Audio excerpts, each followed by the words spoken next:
Bonjour, cette semaine, Canada 21 revient sur le MUTEC à Montréal, les députés des Français de l'étranger qui pourraient disparaître, le premier anniversaire de la Chambre de commerce française à Toronto, une interview du chef Daniel Boulud et les rendez-vous à ne pas manquer si vous êtes francophone au Canada. Du 29 mai jusqu'au 2 juin a eu lieu le MUTEC, le Festival international de créativité numérique et de musique électronique. Pas moins de 75 performances ont été présentées et les Français ont bien souligné leur présence pour cette 14e édition. Un reportage de notre correspondante à Montréal, Sarah Gershani. On n'oublie jamais sa première fois, c'est ce que promettait MUTEC cette année. Pendant 5 jours, plusieurs lieux du quartier des spectacles ont vécu au rythme de la planète numérique avec pas moins de 20 000 festivaliers. Cette 14e édition a été marquée par la présence de plusieurs artistes français de créativité numérique et de musique électronique de renommée, dont la plupart y participaient pour la première fois. L'instrumentation analogue de Franck Vigroux et les algorithmes visuels d'Antoine Schmitt fusionnés ont hypnotisé le public, puis le spectacle du collectif français Architecture, le Maotique et Fraction ou encore Ondra, ce sont quelques artistes français qui ont enflammé le public avec des spectacles aussi euphoriques que psychédéliques. De la soirée festive au concert en salle en passant par un programme très tendance voire avant-gardiste, incluant panels, ateliers et spectacles de rue comme celui des gens emballés, cette 14e édition a été riche en découvertes pour les néophytes ou encore les habitués. Pour les curieux qui auraient manqué le MUTEC cette année, rendez-vous l'année prochaine pour la 15e édition.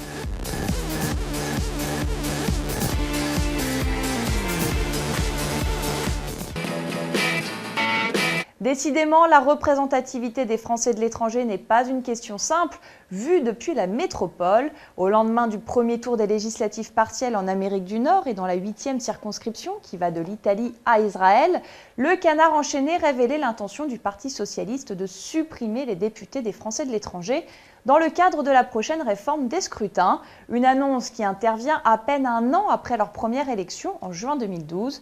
Pas de quoi laisser le temps aux 11 parlementaires de montrer leur nécessité. En ligne de mire, on retrouve le coût de l'organisation du vote, chiffré à près de 7,1 millions d'euros l'année dernière, et le faible taux de participation malgré les différents modes de scrutin mis en place.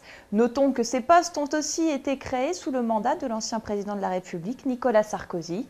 En attendant, les ressortissants au Canada devront retourner aux urnes samedi à l'occasion du second tour des législatives qui oppose à droite Frédéric Lefebvre et à gauche Franck Semama. Le vote électronique se termine quant à lui aujourd'hui. La Chambre de commerce française à Toronto a célébré ses 1 an en mai, un premier anniversaire sous le patronage de Philippe Zeller, l'ambassadeur de France au Canada. Lors de la soirée d'anniversaire, devant les nombreux invités de la structure économique, il n'a pas manqué de souligner combien il était important pour la France de soutenir les intérêts économiques français dans la ville Rennes, qui compte de plus en plus de ressortissants. Rappelons que l'Hexagone est le 9e plus important partenaire commercial de l'Ontario.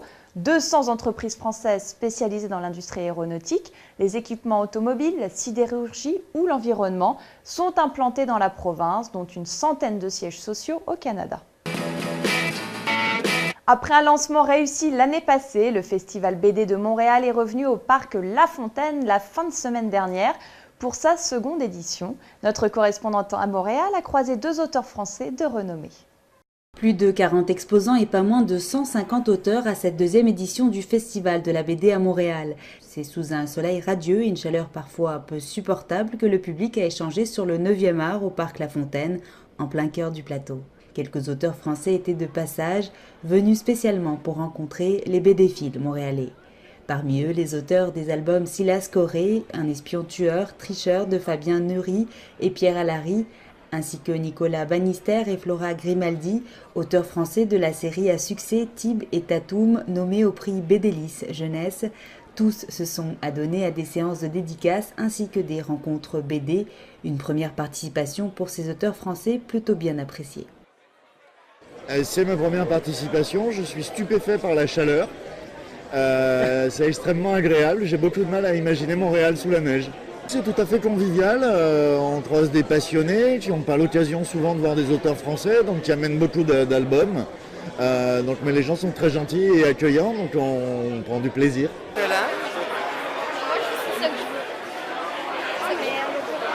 Les retours des gens sont très bons. On a beaucoup d'enfants qui viennent nous voir pour des signatures, donc c'est vraiment super. Et non, tout le public est là. Il fait très très beau, ce qui est quand même top. Ça fait un peu pays tropical de temps en temps avec la pluie et le soleil mélangés, mais non, c'est génial, quoi. Il y a une super ambiance et vraiment c'est bien. Plusieurs activités étaient au rendez-vous, rencontres et animations avec des auteurs. Petits et grands ont même pu s'adonner au dessin de personnages sur un mur de 2 mètres de haut.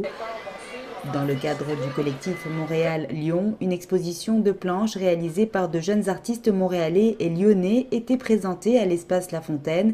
Cette dernière mettait en vedette leurs villes respectives. Ce projet a été réalisé conjointement avec le service de coopération et d'action culturelle du Consulat général de France à Québec, ainsi que le Conseil des arts et la ville de Montréal.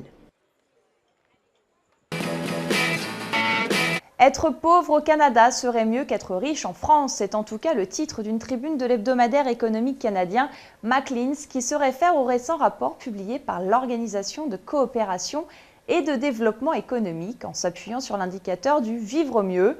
Le magazine explique ainsi que les 10 derniers pourcents au Canada se sentent souvent mieux lotis que les 10 premiers pourcents du Portugal et à égalité avec les plus aisés en France ou en Italie. Dans le domaine médical par exemple, 80% des Canadiens les plus pauvres se considèrent en bien meilleure santé que les Français les plus riches, alors que le système de santé varie selon la province et qu'il est le même pour tous dans l'Hexagone.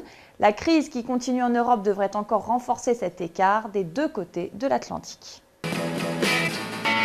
Daniel Boulud avait tenté sa chance à Vancouver en 2009 avant de fermer ses 2 restaurants 2 ans plus tard. En 2012, son retour avait été annoncé en grande pompe à Montréal avec Maison Boulud. Puis il y a eu quelques mois à Toronto avec Café Boulud, 2 belles tables toujours associées à de grands hôtels. À l'occasion des 20 ans de son restaurant gastronomique new-yorkais, le chef lyonnais a reçu USA21.tv dans ses cuisines et en a profité pour parler de ses affaires au Canada au micro de notre correspondante Anaïs Digonnet. Québec, ça fait 30 ans que j'y vais. Ça fait bientôt, ça fait 25 ans que je suis à New York et que je vais souvent au Québec. J'ai beaucoup d'amis là-bas, mais aussi beaucoup de clients qui viennent à New York régulièrement et qui viennent me visiter depuis très longtemps. Donc, il y avait déjà cette relation proche, mais elle est encore plus proche maintenant avec Maison Boulud au Ritz-Carlton. Et les rendez-vous à ne pas manquer, avis à tous ceux qui aiment le français. L'Organisation mondiale de la francophonie vient de lancer sa nouvelle campagne de recrutement à la recherche de volontaires internationaux. Objectif, s'engager pendant 1 an pour mettre leurs compétences au sein de l'espace francophone qui s'intégrera à leur parcours professionnel. Pour postuler, rendez-vous sur www.francophonie.org. À Montréal, le 6 juin, la Chambre de commerce française au Canada organise un déjeuner-conférence à l'occasion de son assemblée générale. Les détails sont à retrouver dans la rubrique événements du site de la CCFC. À Québec, le 11 juin, assisté à la représentation de la pièce Une journée de merde ou Le coup des lacets, un spectacle de Ludovic Rose, comédien et auteur français installé au Canada depuis bientôt 3 ans. Rendez-vous à 20 h au premier acte. À la semaine prochaine!